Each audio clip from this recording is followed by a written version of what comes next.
Hey there, real quick before this episode gets going, I just wanted to let you know that we recorded this before Lucasfilm made their statement about Baby Yoda, egg eating, and it being played for a joke. I want to make sure that you have that warning ahead of time in case you were upset by it. Ideas of fertility and reproduction are not something that should be turned into a joke, and two dudes don't have a lot to say on it. So hopefully when we do bring that up later in this episode, which we do, we handle it with sensitivity and respect, and we will always try to do better. But I wanted to give you that heads up before we jump into the episode, all right? Thank you for listening as always, and get ready. It's time to drink up. Hello there, and welcome to Pink Milk, your Star Wars podcast for us superfans. And those of us who are forced to listen to them. Today is someday, and someday we're discussing fathers and their adopted sons. Tell me more. I will. Should I drink up? Get ready. It's time to drink up. Drink up.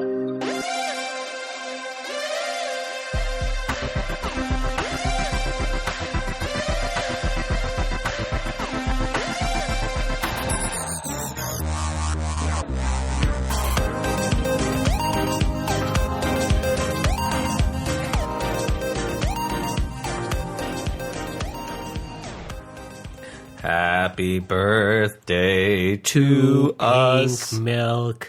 Happy birthday to Pink us. milk. Happy birthday, dear. Pink milk. Get ready, 'cause it's time to drink up. Drink up. Happy birthday, Pop-Pop. Well, happy birthday to you. What you get me? Very nice listeners who send us appreciation notices all the time. Speaking of which, do you have one for me to read? Well, I did. You didn't do your homework. I did not do my homework, but I did. We did receive one today from a dear listener who appreciated our conversation about listener.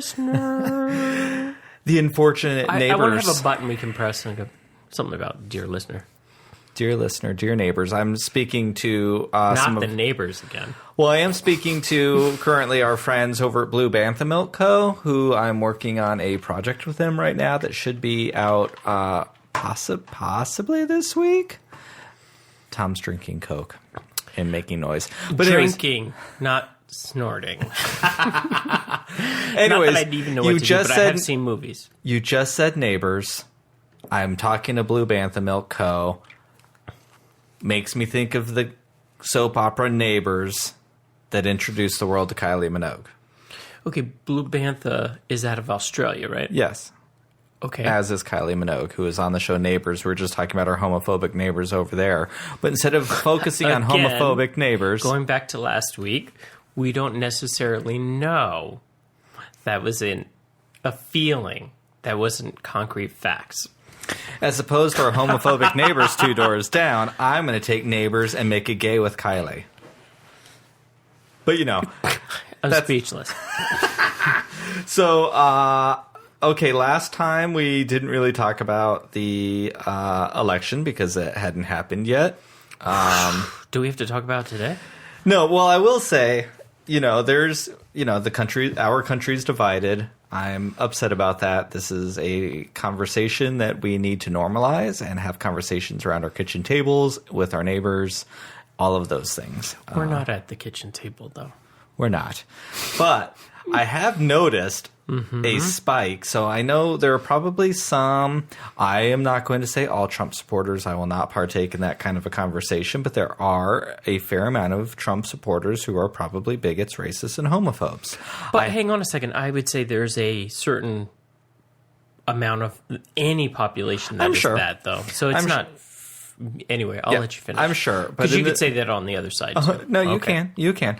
But I have noticed a surge in some negative comments all of a sudden, so I think there are people who are upset. Like this comment here. At us? Yes. You show me that. Yeah. Bring it on. I'm going to read it right here from Ace Mechanical, who commented this on our YouTube channel. Sounded like a fool, and they've since deleted it, but I still got your notification, Ace Mechanical fool, with some... Yeah, Ace Mechanical, we see you. Yeah, some Tommy gun behind their thing. Real man with your crabapple crap. Anyways, Ace Mechanical commented, "Bro, what the fuck? How is Mando at all queer? ? He may be bi or pan or asexual, but that's really stretching it. He's had 0 romantic interest with any male characters, but has had some sparks with O'Mara and Cara Dune." Okay. Well, Ace Mechanical... Whoa. No. Okay. Hang on. Okay. Don't before you... Let's not sell the Ace Mechanical short yet. Yeah, no, because the doofus... Oh, he's a doofus now. Well, we're assuming he's a man. But the doofus, this person who, in his or hers, theirs, trying to be a jerk, proved my point. I said the word queer. He used the word queer. Well, Mr. Ace Mechanical and all you other homophobes out there who, why you'd still be listening to this, I don't know. But bi, pan, and asexuality is all queer. So there you go. Thank you. Thank you for backing me up, and you're trying to be an idiot, but you backed me up, so thank you. We've gotten a few of those on Twitter, too. See, I don't read these folks. This is first time info for me. I'm from a place where you don't want to upset me. I won't say that state where I grew up, but anyway, I could get all... I will. My bitch is from New Jersey. You turn that light switch on. I love New Jersey. Just don't make me mad. Anyways, I do find that funny. But thank you, Ace Mechanical. We also had found ourselves with a lot more downvotes on YouTube and some stuff on Twitter. But you know what? Here's the deal. They're upset that they lost. I'm going to give them a minute. But I also feel... hang on a second. How do you know that's a Trump supporter? The coincidence is there. Never before we have gotten any negative stuff until after the election. Now we do. So, yes, again, I'm jumping to conclusions, but it seems awfully coincidental. Regardless, I feel seen. And I appreciate it. There's only a short phrase to deal with that. Bye, Felicia. Bye. Bye. Anyways, I feel seen. I find it funny. And whatever. It is what it is. Well, hang on a second. So we put ourselves before we there. say goodbye to Felicia, does this person still listen to us, or this was just a comment on and YouTube. A dialogue? Yeah, from one of our live streams. Oh, it was from a live stream. Mm-hmm. See, I wasn't involved in that. Maybe if I had been involved in that. Mm-hmm. Hey, Emma, Mark. That was not in my contract, staying up late on a Friday night. Not with 3 kids and working full time. Emma, Mark, I would like Thank you. No, thank you. Thank you for filling in. I meant being there. I would like it noted Taking the job, whatever you want to call it. That it was Tom who threw you under the bus, not me. I'm a bit of a bus driver, but you have no idea how grateful I am that the two of you are there. Not that he even asked me, because truth be told, he didn't. So, I'm not jealous. I'm not angry. You're the star of your own pod. I'm sleeping. That's what I'm doing on Friday nights. I'm sleeping. Well, he does stay up for about the first 5 minutes of our live stream. I always see the beginning. No, I really do. I always see the beginning, and then the melatonin kicks in. And the 3 of us put him to sleep. Again, thank you, Emma and Mark. So, it has been our birthday, and for a present, we're going to ask you to go ahead and go to Apple Podcasts. Please leave us a review, both written. Not you, Ace Mechanical. And a 5-star review, and a written review. Head over to Twitter and Instagram. Follow us, like us, do those things, and then please take a minute to head over to Pink Milk on YouTube and subscribe and like some of our live stream videos. They're a lot of fun, and we've already come a long way. Hey, maybe they could get a t-shirt, too. You can get a t-shirt at TeePublic. Just type in Pink Milk Podcast. It's under Birdhouse, which is my little designer name thing, which will have more and more t-shirts coming their way. And I would like to say, shout out to TeePublic. Because I had a design on there, a Pink Milk Crew, that I have now taken down because I had a circle. It was a front breast pocket and a back shirt design that I was very excited about, but I ordered one to check it out, the quality. First one came in, my circles looked like eggs. Second one, so I emailed them, they took my thing, they exchanged everything. Second one came, and they too didn't look great. So I emailed TeePublic yet again, said, hey, here's the deal, showed them a couple pictures. They let me exchange the shirt and gave me a 15% off coupon. Honestly, that's awesome customer service. Yeah, it's fantastic. Yeah. So everybody feel confident about going over to Teespring, right? Nope, TeePublic. Oh, boom. What's Teespring? Another t-shirt company. Oh, don't go there. My bad. Don't go there. No. I swear I was listening to him. But what'd you say? Honestly, I would like to say thank you to all of our guests that we've had on over this past year. There's been some great people. We had Mike and Sean from I'm Right, You're Wrong, Alice and Laura from Force Toast. Matt and Sean had us on their show from Blue Bantha Milk Co. We had Sean in the studio. We had Sean in the studio pre-Rona. Pre-Rona. Lacey Gillern from TRB has been here twice. Pat With Charles from Conversations, The Pink Wookie, Mark Marquis, Alex and Molly of Star Wars Explained. I feel very, very fortunate, and our entire queer roundtable that honestly, all of you people changed the game for Pink Milk. That roundtable got us a lot of attention. Sisters with Sabers was on. That was a blast. Wigs were blown because I think, we all love each other very much. The Sisters with Sabers and us. And thank you to everyone, honestly, who has been here with us. It's been fantastic. Dale from It's True, all of it, fantastic. He and the Zabologist are great. Did we say Laura? Mm-hmm. Okay. Laura and Alice, yeah. Mm-hmm. I'm going to feel real bad if I didn't mention somebody. I know, because she's the one who termed me the casual fan at best. She did. Yes, that was Laura. I like my title, though. Yeah, Eli, thank you from Star Wars in a Galaxy Pod with all of your trivia that we're still getting. Pink Wookie. Yeah, Pink Wookie, thank you. I mean, honestly, it's been really, really, really Mark, great. You mentioned Mark.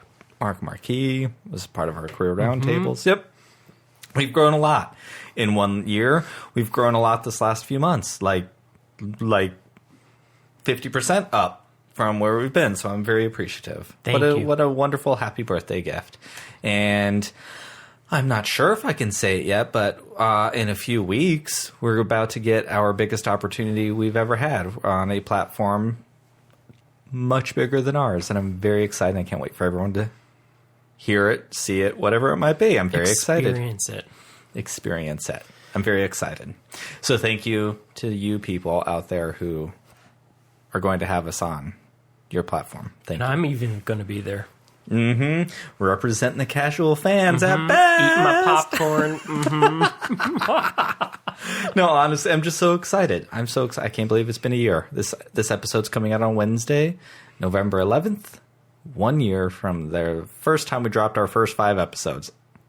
Pretty cool. And thank you to everyone who's listened and participated and shared their energy and their input and advice and knowledge and casualness. How's it been for you, Pop? This was something you were forced into. But I've learned a lot. But I don't want to lose my crown. So I've learned a lot.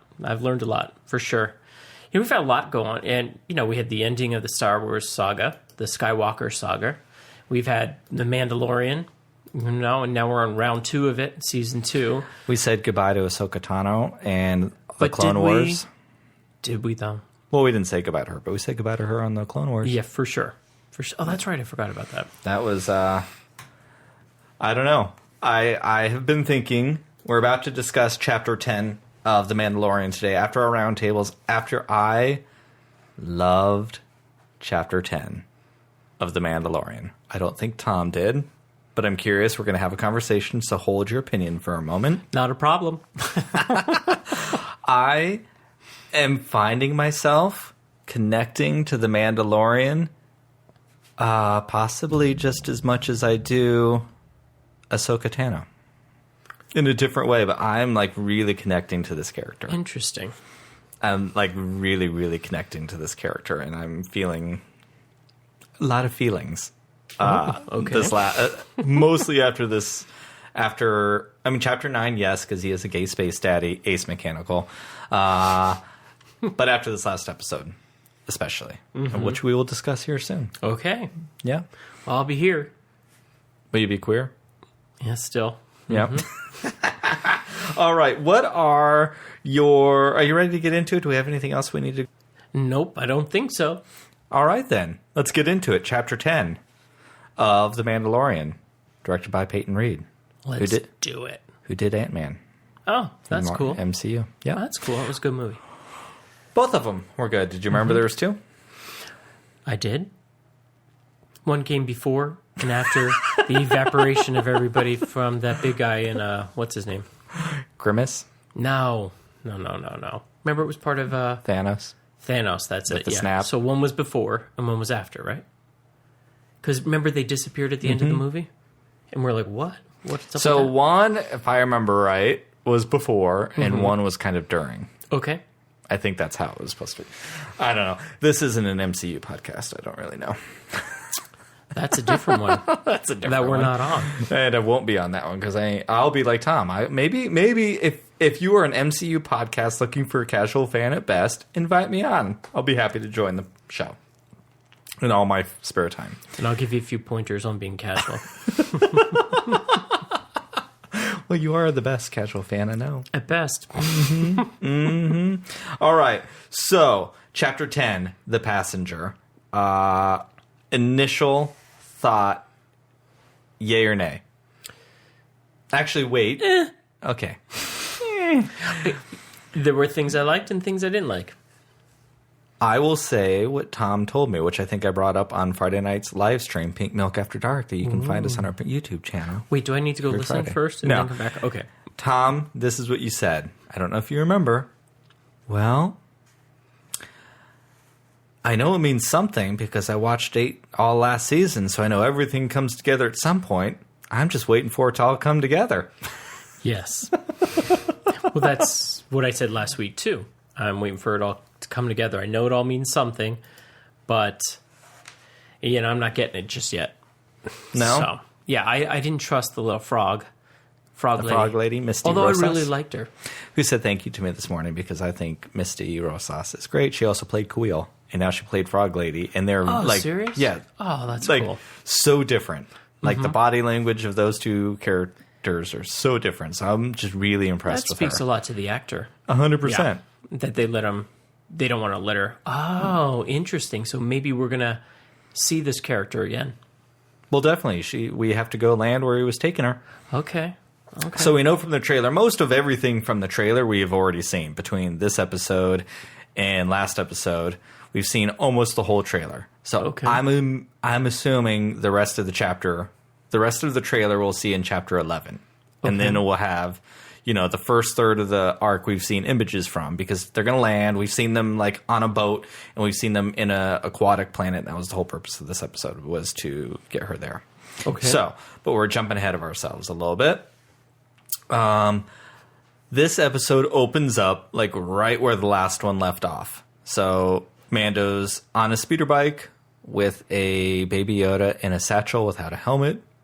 Bad daddy, you had Boba Fett's helmet right there. Put it on your boy. He couldn't have got the ears under it. They fold. I don't know. They fold. I'm sure they got to fold. Din, love you. I know you're learning to be a daddy, but let's put a helmet on Baby Yoda if you're going to be on a motorcycle. You've got one on. And I know you don't want to take it off. But you do have your child right there. Mm-hmm. Maybe you put aside your religious beliefs for a minute to protect your child. That's all I'm saying.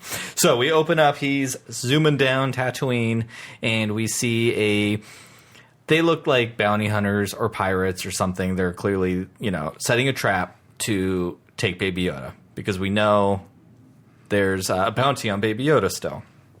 How did they know he was coming? I don't know. Something to do with those fobs. I don't know. He's a Mandalorian on Tatooine. People talk. Interesting. I don't know. There's not a lot of Mandalorians, and they have a reputation, so if one shows up... I mean, last chapter we had the dude, Cyclops, say, hey, there's Mandalorian on Tatooine. So, their name gets around. But anyways, we set a trap. We pull an Ewok and have some rope knock down the pilots off their speeder bikes. Great action scene, actually. Mando starts to take them out. And then we get a heartbreaking moment of Baby Yoda being held by that little pirate at knife point. He's got a knife to his throat, threatening, saying, hey, let me go.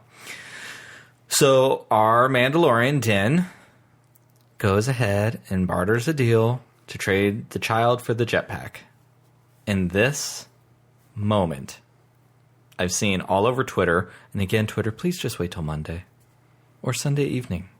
Don't do it Friday morning or Friday night. Start showing clips from the movie. Please don't. I know we all want hearts and likes, but let's not do it yet. Anyways, we see Baby Yoda run to Din, to Mando, to Daddy, and the world thought it was the cutest thing in the world. However, I'm going to ask you a question, Thomas, so I'm going to give you a second.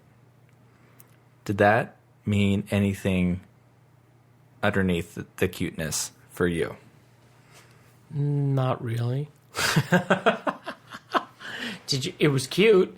Not really? Okay. No, I didn't really think much. I was so focused. You should see the look my husband just gave me. Well, it's because I know you're a really good father, and I know you're going to see what I'm about to say. Oh, you're talking about, hey, he saw him as a father figure. Okay, I see that. Okay, more than that. Okay. We're going to actually kind of head into our first deep dive here for a second. Oh, hang on a second. You're going to tell me about the funny part, though, right? The part that I hung on during that section of the show? Where he gave him the jetpack? Oh, yes, and then fell down. And he flew up in the air? It's pretty violent. Pretty terrible. I just thought it was funny. It was kind of funny. You said he had a remote control, so he had his little gauntlet. I don't know. He controlled the thing, so he knew what he was doing. So he was setting it up. Yeah, I thought it was funny. Yeah, it was funny. It was funny, but I want to dig a little deeper here because this is a conversation that we as adoptive parents can add something to, which is why it's called Fathers and Their Adopted Sons. Okay. From this scene right here started the whole thing, and I absolutely loved it. So just in case you just started listening to us or this is your first time listening, first of all, thank you. Thank you. Tom and I's story is that we've adopted 3 children through the foster system. First came Jack at 7. That was about 4 years ago. Michael came to us 2 years ago at the age of 4. Eli just about a year ago. And we actually finalized his adoption right here in April during this worldwide pandemic. So it really is kind of how I'm connecting to Din because, he's really the first character that we've come into where his story begins as his found family starts. We keep seeing these stories of fathers like screwing up their kids and what that's done to the children. And we're finding a story with a child who was broken before he found a father who's hopefully going to help him be better. And it's a really wonderful story that we haven't seen yet in Star Wars. So I'm very excited about that. So Tom and I don't have children from birth, or we did not carry children, something that Em and I talk about on Pink Milk After Dark because she's a mom too, but she carried her son. And so she's had him since birth.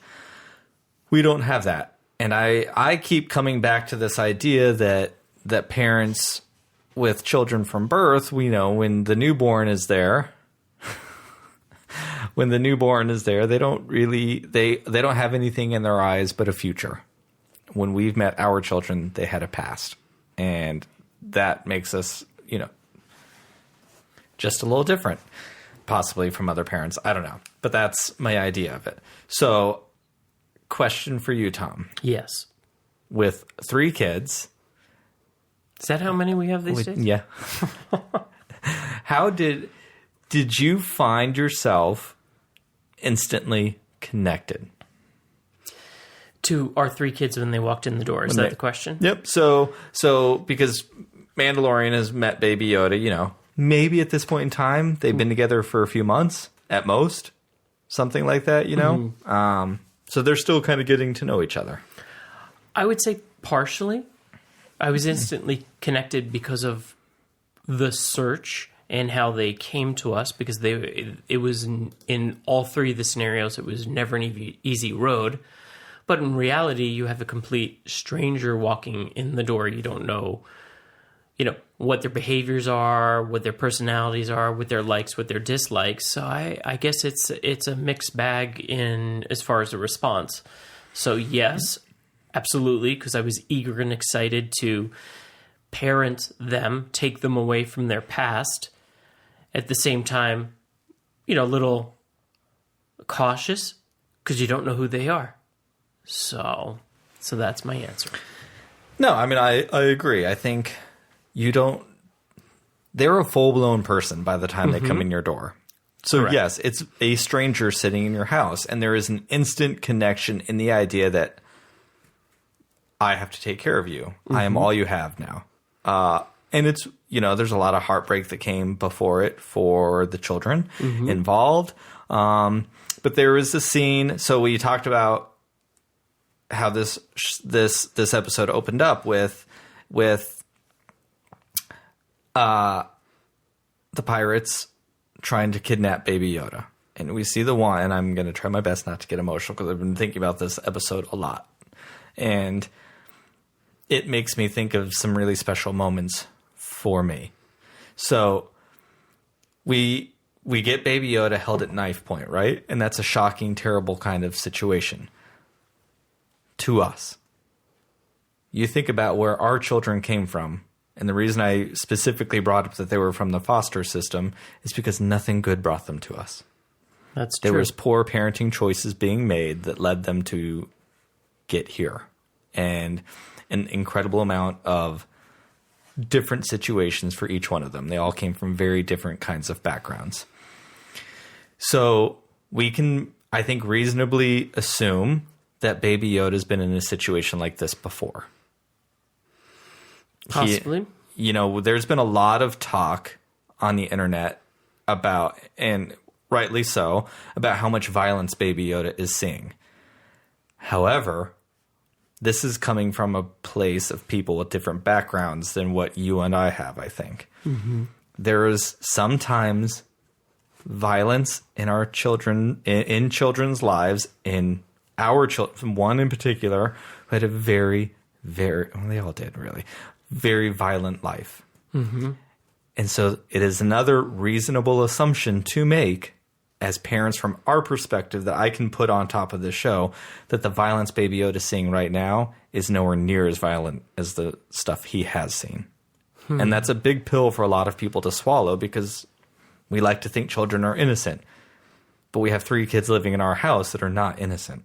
Well, they're innocent, but their lives have not been innocent. You do bring up a very good point that I hope they go into one day with regards to the child, Baby Yoda. We just saw him in a junky room in basically some egg that opened up. We have no idea at all anything about his past. Nope. Which is very similar, with the exception of a few things. We don't really know our children's past because we were not there. Yep. And the people who, the state who protected them only know so much. They can only figure out so much. So we've all done the best to piece everything together, Yep. But it'll be interesting. Obviously this is, a made-up world. Sorry, Star Wars. But it's a made-up world, so I look forward to the day that we will know a little bit about it. Baby Yoda's past, correct. Yep. So I saw that scene for the first time, and it just brought me back to one of our kids in particular, and I was like, Baby Yoda's seen this before. And in that moment, I mean, some of our kids have been from home to home to home to home to home until they land, right? And I saw Baby Yoda just sitting there. And I think how many times he may have been in that situation before. And how heartbreaking it is. Because he just goes numb. And I have seen my kids just go numb when they first get here. Because they have to shut off. Because Baby Yoda was attaching himself to Din. But he just saw Din give him a backpack and give up. And Din was going to be just like everybody else before. And he was going to be gone. And it made me think back to Wednesday. And I had gone to bed a little bit earlier than Tom did. And our youngest son, Michael, woke up. And there was a senator running named Mark Kelly. So he knows Mark Kelly's name because of the commercials. It's actually quite funny. It's cute. It's very cute. And it's heartbreaking. There's a lot of things. And Michael has been with us for 2 years now. He's been adopted for a year and a half. And he came into our room. If you've listened to some of the episodes before, you can go back to our Queer Roundtable, and I read Moffin Top Gideon like a motherfucker, and that Darksaber is ours. And I was during a time when I was feeling like our marriage might be under threat because we're two men. And so Michael probably heard Tom and I talking, heard me talking, felt the nerves in the house for a little while. And he came walking into the bedroom and crawled into bed and asked if the election was over and if Mark Kelly was the president. So, and I said, he's the senator. And he's like, okay, well, did the company that he works for win? And I said, what do you mean?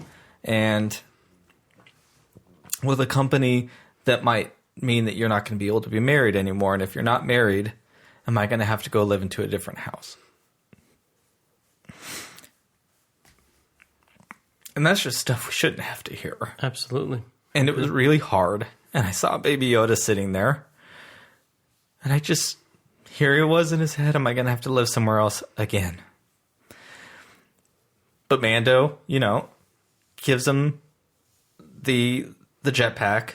And that's funny. And all of those things. And then, the bad guy puts Baby Yoda down. And we see the adorableness running into Din's arms, right? And that's very cute.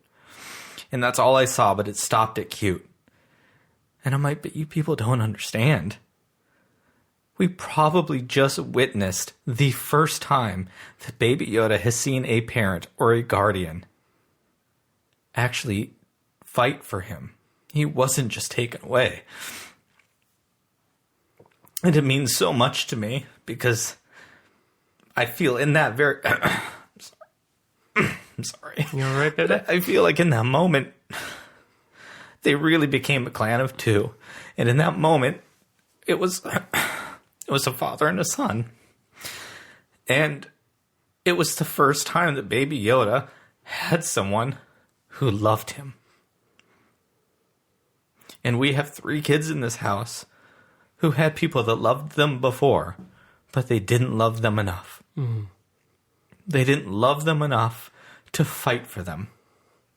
Most of them literally just gave them up. And it just really affects me on a very deep level, especially knowing what Michael had just said a few days prior. Right. And Tom and I have had to hear from people numerous times when our kids call us by our first names.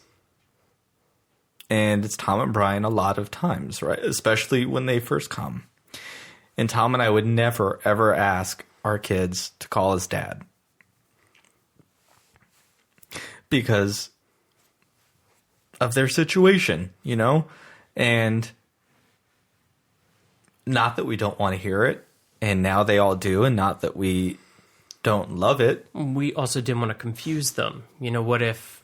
you never really know what's going to happen if they go from house to house to house. You don't want them always calling somebody dad. It's not good for them. No. And I think about when they start to call you dad. It isn't just implied because I was born in your house. We had to earn it. We had to earn their trust. And we had to earn the privilege of being called dad. And I just watch that scene and I can just hear Baby Yoda saying daddy. And it was really a lot. It was a lot. Sounds like a lot. And it just spoke to me on so many levels. Well, I definitely look at it differently now. I guess it was 4 a.m. in the morning that you got me up. And even though I've had to see it 3 times now, I guess I have to look at it from different. He's a casual fan at best. But I may have been sleeping. So I'm going to have to go get a Kleenex here, so we're going to take a breaky break. But right after this, after this scene, we meet a biological mother.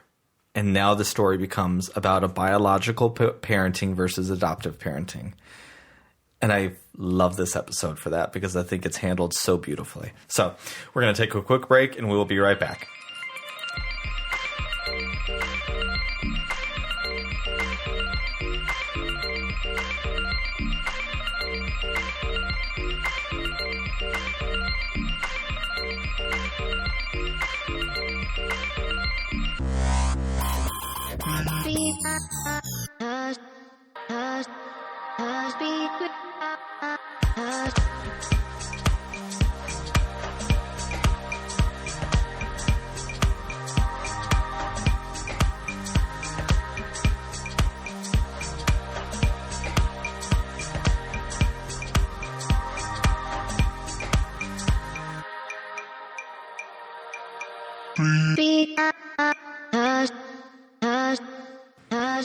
And we're back. Kleenex taken, nose blown, hugs given. Aww. Anyways, I just really feel like I really feel like I am seeing myself in a Star Wars, and I'm very excited about it. So, okay, we have saved Baby Yoda. He's very happy. He is now a son to his gay space daddy, and we're there. And we get back to one of my favorite characters from The Mandalorian, Ellen Ripley, a.k.a. Palimato, also known as Amy Sedaris. I was going to say, I know her as Amy. I just love this character so much. She is so good. She's just gotten better and better every time she's on screen. She's there with Dr. Mandible, who's some crazy ant bug alien. Maybe that's because of Peyton Reed, who directed Ant-Man. But I keep thinking that he's Gaff from the old Droids cartoon. So go ahead and go to Google search and type in Gaff, because many of you probably do not remember Droids with the same love as I do and remember way too much about it. But he's there. So we meet Pelimato, and he's upset that he didn't meet any Mandalorians. And what do you know? Dr. Mandible, the ant right there, says, hey, I have a connection to someone who may know where more Mandalorians are, because that is what the quest is for this season, is to find more Mandalorians to help Din get a hold of Baby Yoda's people. Whether that's the Jedi or Yoda people, we don't know. I am under the assumption it's Jedi. So we meet Y, and there's a frog lady who needs passage to another planet to meet with her husband to fertilize her unfertilized eggs. That scene was great. You know, there's a joke about Pelimato met her just 10 minutes ago, and Mando's like, I thought you'd give her life. She's like, hey, I have a good judge of character. It was very funny. It was cute. Funny. Yeah. It was cute. But now we're off. We can't travel light speed, or hyperspeed. So we are traveling at light speed, I guess is how they phrase it. But Mando's like, hey, we're only living because we have to travel fast. So he's really risking a lot to find these Mandalorians. And I'm like, and he's also not getting paid. And I remember chapter 3 when he comes out of the closet with this fabulous shiny armor, and Greef Karga says something about you can take a vacation. You're like, you're set. So he must be really loaded. Is he done bounty hunting for money? Like, is he super loaded now? I'm curious. Listeners, let us know. Because I don't think Tom's thought about it. I remember the comment. So, and now here we are. Another layer of this episode that I love so much. Here we have a bio mom, right? She's with her unfertilized eggs, who's protecting them as best she can. And we have an adoptive dad protecting his child as much as he can. I just really kind of like the idea that, you know, they're the same. It doesn't matter how your children come to you. They're your children, and you'll protect them at all costs. Only one's 50 years old, right? One's 50. And that 50-year-old, did you notice, Tom, he was like making a lot more noise? He's talking a lot more in this episode. I'm telling you, I'm waiting for the day where no one's going to expect it and he's just going to talk. Well, I think it's going to probably ruin the whole thing, but nonetheless, eventually he's going to talk. He's going to talk. I feel like, again, from some of our personal story, like how quiet some of these kids are. Like Michael had a hot minute where he was with a family that treated him, a foster family that kind of held him over for a little bit before he could come here. Mm-hmm. And he didn't speak until he got there at all. But he felt safe there and started talking more. And then when he moved in with us, he knew 15, 20 words, maybe, you know? And now you can't keep him quiet. And he screams a lot. I can hear him from up the block. Loudest child in the neighborhood. But you know he's having fun. I'm just waiting for that knock on the door one day from one of the neighbors going, "Kid, you tell him to turn it down? You know what I have? And if you have any special tricks or skills that you can get him to turn down." Because that is the down. volume. I keep going, turn down the volume. Turn down the volume. Turn down for what? That's pretty much what I met with. You know he's having fun, though. But I feel like in that situation, maybe it's more Baby Yoda feeling more comfortable, more safe, and he's letting his walls down, and the more his walls come down, the more he's going to talk. You know, that's interesting. Has anybody thought maybe we should teach him to talk? Well, Mando still needs to learn to put a helmet on the child before he puts him on a motorcycle, so True. Baby steps. And maybe if he feeds him, he won't be eating the eggs. But that's the thing. Well, we're not to the egg eating part yet. Ooh, sorry. So we're on the ship, though, Twitter. And Baby Yoda is full on eyeing those eggs. So Frog Mom's got like a little backpack fish tank thing with the eggs floating in it, and Baby Yoda's like checking them out. Well, something was very interesting, though. He put his hands on the jar that held the eggs, and they all gravitated towards him. So I'm wondering what the connection... Oh, he's using the Force to pull them closer to him. Oh. Well, then there you go, folks. We've solved everything. Thanks for coming today. Drink up. We're done. That's what I got here for. So I have posted a poll to Twitter because I'm sure I'm really stretching, but I can't help but feel like, is there something to these eggs? Is Baby Yoda... I feel... You don't totally... Yeah, he was hungry. You don't totally trust Frog Lady. I do not. Nope. We know, I think it was chapter 3, right before Amanda goes to take Baby Yoda back.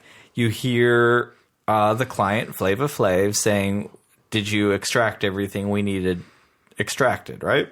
So we all assumed it was midichlorians. Well, what if Frog Lady is not exactly totally who she says she is, and those eggs are going to be used to fertilize Baby Yoda DNA to help grow Baby Yoda DNAs, like Baby Yoda clones. That's good. And we all saw That's a good one. I don't know. In the trailer, Sasha Banks is the actor's name. You know, the cloaked figure, and then she disappears, and Emma on our round table is like all gung-ho for her being an Inquisitor, which, Tom, you didn't really watch a ton of Rebels, but Inquisitors were hired by Darth Vader and the Emperor to... they were all most of them were former Jedis, and they were used to hunt down and kill the remaining Jedi that survived Order 66. The reason I think it was Cad Bane, the gunslinger, at the end of Chapter 5 was because it was written and directed by Dave Filoni, and we have seen Force-sensitive babies being kidnapped before and handed over to the Emperor, which were going to be used to make Inquisitors, but that bounty hunter collecting Force-sensitive babies was Cad Bane. So that's why I think Cad Bane is the dude at the end of Chapter 5. We shall find out. So I'm like, what if that's what she's doing? What if she's selling these eggs to someone else, and it could be that Sasha Banks character, if that Sasha Banks character is in fact an Inquisitor? I'm sure it's a stretch, but it could be cool. It could be. There's something like he's eating them, and everyone's like, well, is Mando feeding him? Like, well, we saw him with a little TV dinner size Ronto meat dinner, and he wasn't eating it because he was eating the eggs. And then everyone has been bringing it. So they're like, and it is weird if Baby Yoda's eating like this woman's future babies. Like, that's kind of weird. That is very odd. And it does play into his dark side nature. Guess it's better than a frog. So yeah, but I've seen Is it though? Yeah, exactly. I've seen more of that conversation on Twitter. Like, it's made a lot of people like Baby Yoda a little less because there's something dark. It made him seem a little dark. Yeah, 100%. So I didn't get that read. I got the read that there's something dark going on with Frog Mom and the eggs. So I'm going to give you, to use Emma's term, it's in the text of this very episode. The next Put a pin in it. Put a pin in it. So they go to sleep. And that was very funny because here's Din Djarin, like in full uniform, crawling into his little cubby hole. We're waken up by the police. Police pull him over for basically an expired tag. And then the police officers get aggressive real fast with their little raised X-Wings because Mandalorian's like, hey, I don't need to have a ping, I think they called it, because I have this old chip and it doesn't require a ping. And he's like driving around the roads with his those license plates that we see here, like vintage vehicle, so they don't have to have all the same things. Mm-hmm. But these police don't care. It's a minority behind a ship, and they're going to pull them over. So we went into that. Listen to our other podcast that came out Monday, or go watch the live stream because we talked about this with Emma and Mark, so we don't need to repeat it here. But I found that interesting. So then we have a chase. Mando hides. We crash. The ship is broken. Right? So now we've fallen underground. And I got something to say. Yeah. That ship is always broken. I mean, sure seriously, at some point in time, I mean, the Millennium Falcon didn't even take that kind of abuse. I mean, enough with the ship being broken. It's stripped. It falls. Enough's enough. He does a lot of repair with that one tiny little toolbox. Something else. Okay, so we're all cold. We're hunkering down in the thing because there's a hole in the ship and it's cold. And Frog Mom's like, "Hey, I'm cold. I got to keep my babies warm, right?" And Mando's like, "I'm good. We need to take a break." We see the Zero, the assassin droid from Chapter 6, who tried to hunt down Baby Yoda, was shot. Frog Mom taps into the thing and uses the droid's mouth basically to interpret what she's saying because she and Mando can't communicate. She can understand him, but he can't understand her. And she's like, "Hey, you're a Mandalorian. You people are supposed to be people of your word. We need to get out of here because my babies are going to die. Plus, your little baby over there keeps eating them. I've like lost half my children Did already." she acknowledge that he ate? I didn't think so. Okay. But she's got to know, right? I mean, I would imagine she knows how many eggs are in there. So, anyways, I don't not trust Frog Mom like she's a villain, but we have experienced that this world, people are out, they're desperate. They're doing whatever they can to get by. And if this lady is laying eggs and selling them to bad people to put food on her table for her family that she claims she doesn't have, but maybe that's what she's doing, you can't totally begrudge someone like that. I don't trust her. I do not think she's evil. But I feel there's another piece of the story that's being left out. Yep. Because this is how it rolls. Yeah, well, this is the read I'm getting from all this. So they fall asleep. Mando's working on it like next morning, whatever. He's working on the ship, and Baby was like, "Hey, the lady left." So we go to find her. Right? She was having a spa day. She's like, "I had no idea there was a red door." What is that place called with the red door? Elizabeth Taylor? No, I think it's Arden. I'm embarrassed, I know. It used to be at the Biltmore, Elizabeth Arden. Yeah, the red door. She's like, "Ooh, I didn't know I can get manis and petties up in here. Do you got a little cute like nursery to keep my babies in?" She's like, "Boom, I'm here. I'm for this. Mando, we can stay for a minute. The babies are good. I'm soaking. I'm getting my chemical peels. My skin's been getting a little ashy. And we're going to clear all this stuff up. I'm good. Just chill. You go fix that ship. Take as long as you need because I'm just here chilling." And Baby Yoda's like, I see some more creepy eggs over here. And if we stay here after dark, there's going to be something bad going on here. So I'm going to go eat more bad eggs. More reason I think there's something tainted with these eggs. Because now we're going to eat baby spider eggs. So he rips it open. More people on Twitter are upset about the spiders getting eaten. It's yet another mother just protecting their child, which is very much a theme of this episode. What are parents willing to do to protect their children? The violence that each parent will go to protect their babies. But whatever, we eat eggs that are clearly out to harm our heroes, right? So do you think Baby Yoda could be out eating eggs for a future threat to his daddy? Just putting that out there, Frog Lady. You know, you're right. You hit that nail on the head again. More violence. They've amped up the violence this year. Yeah, they really have. Yeah. I'm not sure I totally love it. but I also I can see narratively why they need to up the violence because they're going to bring him down again. I think. Okay. But I'm with you. I mean, like, there's moments in the Clone Wars animated series that I'm not super fan of, like, my kids seeing. And last week's episode with the knife, I agree with you. The knife just brings it to, like, almost too real world. Yeah, and a different level. Yeah, and that I had just not seen before. Yeah, I'm with you there, though. I'm like, it's not my favorite bit. Mm-hmm.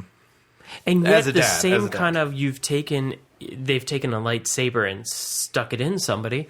So same action, same hand movement. One's just real world and one's not. Exactly. It makes it different. It makes it feel different. So Baby Yoda eats another egg, and now we've gone into horror movie land. And this was creepy. When all those spiders start coming out, like, it was legit kind of creepy. It was. But we did see something cool.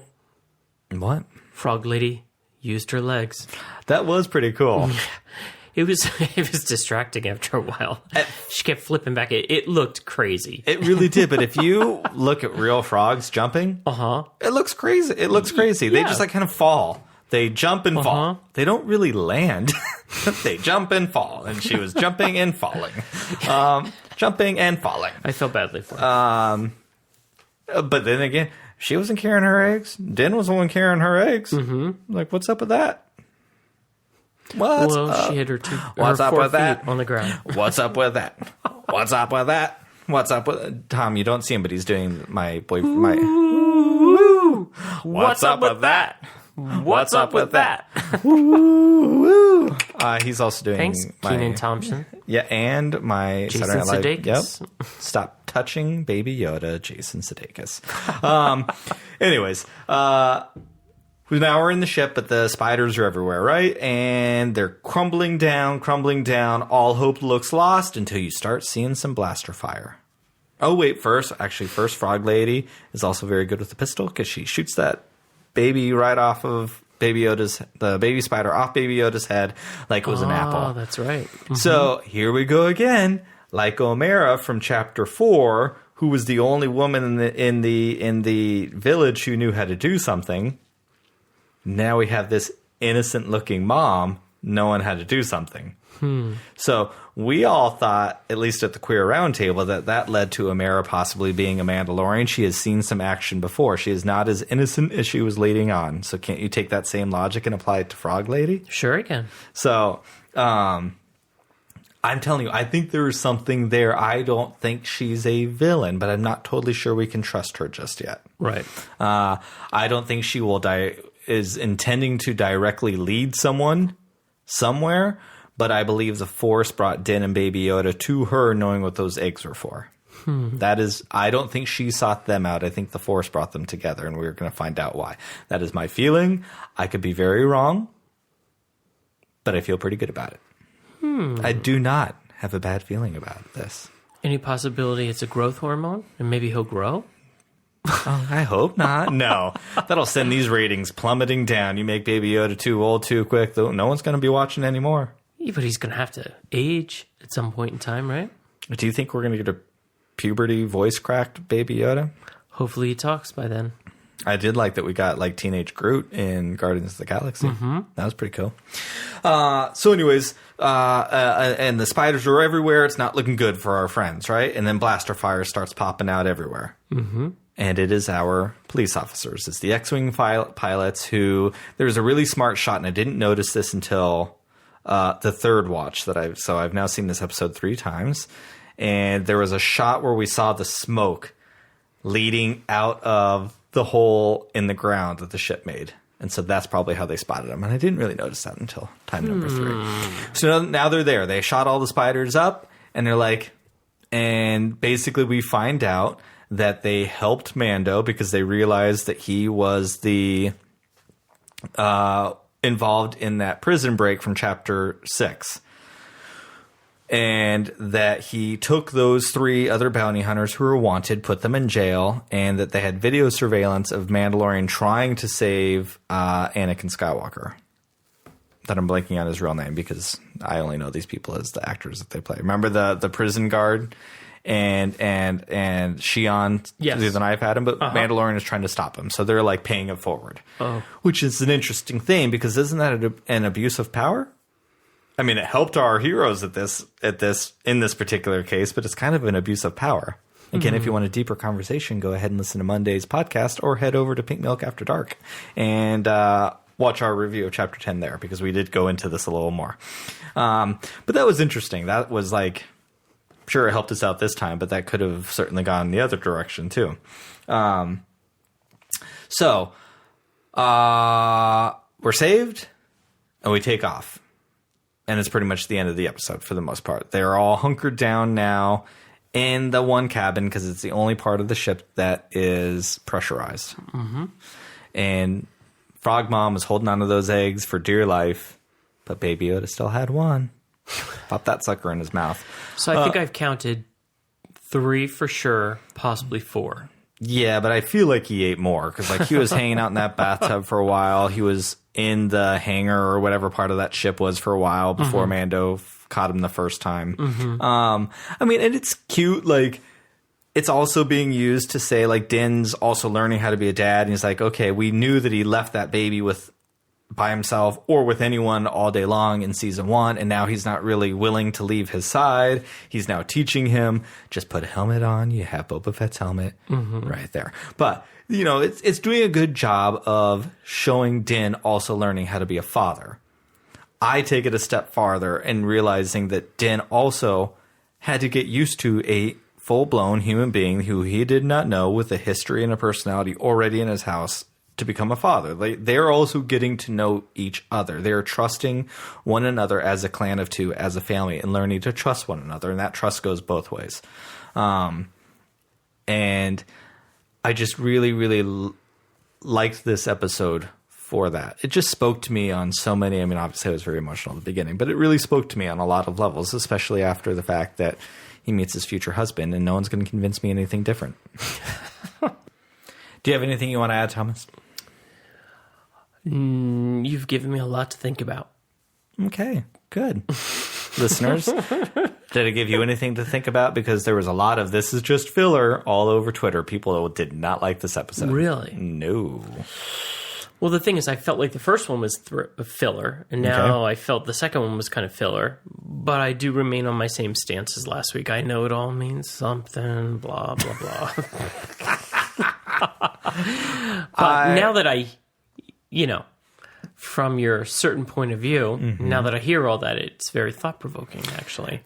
But, I know for sure the whole frog lady thing, where something's up with that. Something... Ooh-wee. What's up with that? What's up with that? Ooh-wee. What's up with that? I think I might have to change the name of this episode to Ooh-wee. What's up with that? That's kind of funny. We have always loved that. We that sure have. Skit. Oh, and our son Jack, as soon as he gets over his 11-teen syndrome that he has right now of I'm too cool for school, is that Jason Sudeikis character. That is our son. I can totally see him doing that dance to that. Sadly, I can see him wearing that outfit someday too. Yeah. Wah, wah. No, but I just want to go with this. Ahsoka Tano is my very favorite character. If you've listened to probably even just this episode, you know that. I fell in love with Ahsoka at the end of Chapter 5. That is when it was cemented that she is my favorite character. The more I think about when she walked away from the Jedi Order and what that meant, which I feel like we're going to have to... It's going to come back to that. Maybe we'll talk about that like on another episode. But I think that idea of why she left is how she's going to fit in. If that rumor is true that Ahsoka's in this season, it's how she's going to be brought in. Because her appearance in the show has to service Din Djarin. Because it is his show and his relationship with Baby Yoda and how her presence is going to build them closer together. That everyone in the show, all the cameos that may or may not be here, they're all here to service Din and Baby Yoda because it is their story. So I have to always think about that. But it was that moment with Ahsoka Tano when she walks away that cemented my absolute love for her. I connected to her so much in that moment. I've shared why. You can go to Beyond the Blast Doors Network and find the moment Star Wars spoke to me. Go to the end of Spoke to Me with Love, and you can hear my story about why I do that.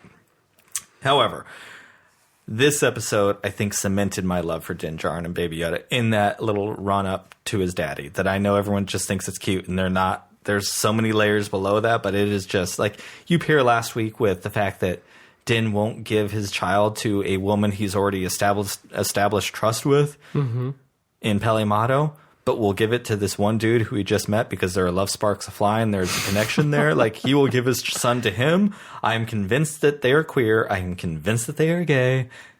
And they're going to raise space babies. So you, like, 2 weeks in a row of giving me everything that I am as a human being. I mean, come on now. I have listeners. I hope I don't get in trouble, but my husband is turning into a very, very sexy silver fox before my eyes over this last 13 years. Oy, oy, oy, oy, oy. And now we have this handsome, hot male couple about to marry, raising interracial space babies. And it's my story, and I'm very excited. Thank you. With that, don't forget to visit us on Twitter and Instagram at servingpinkmilk. Go to our website, servingpinkmilk.com. Follow us on YouTube. Please make sure to like and subscribe on YouTube. Head on over to Apple Podcasts. Leave us a written review and a 5-star review. Tom has something to say. Well, I just don't want to end the broadcast without saying thank you to everyone who supported us over the last year. We play and all that kind of stuff in between, but the truth of the matter is we very much appreciate you. So thank you. We do, honestly. We had no idea that this show is going to turn into what it did. I really don't think we had any idea. I can speak, well, actually, because I know my husband, I will speak for both of us. I don't think we understood how important representation was until we started this podcast. I am going to send Matt and Sean at Blue Bantha Milk Co. a super big shout out, because for me, it was when you asked us to be on your YouTube thing for Pride Month and the conversations we had, and the two of you as white straight assholes, or dickheads, I think they call it themselves, white straight dickheads, wanting to hear our voice for no other purpose but to grow you as individuals themselves. A light bulb went off in my head, and everything really did just change in that moment. Like, it changed everything, and our podcast changed, I think, after that. Our podcast changed after our roundtables, because the response we've got to that is really humbling. It's really, really beautiful. And yes, we joke around a lot. I mean, we laugh a lot, but it's kind of what we do in regular life too. So there really is no difference between being on the podcast and at the kitchen table. If you're wondering what we're like IRL, just listen to the podcast, because we are ourselves. So this is what it is every single day in our house. Everything. My kids this morning are like, Dad. No, really, all day long. It's all about Star Wars, people. Michael and Jack are giving me a hard time because Mandalorian's not gay, Dad. Let it go. Maybe they're ace mechanical. OMG. I see you, Jack. I see you hiding behind that crab apple, whatever his name is, from SpongeBob. I see you. No, but thank you, listeners. I mean, Yes. honestly, we thought maybe we'd have a few people listening because there was a casual fan. I thought that I've said that numerous times on here, but it was not that people are tuning into for. They are turning into representation, because honestly, I've learned a lot, and it really does matter. Not just queer voices. Go find other minority voices out there, because you really do get very different reads on some of these things that we love. So thank you for supporting us. Thank you for continuing to support us. Thank you for the retweets. Thank you for all of the things. And get ready, because it's time to drink up. Drink up.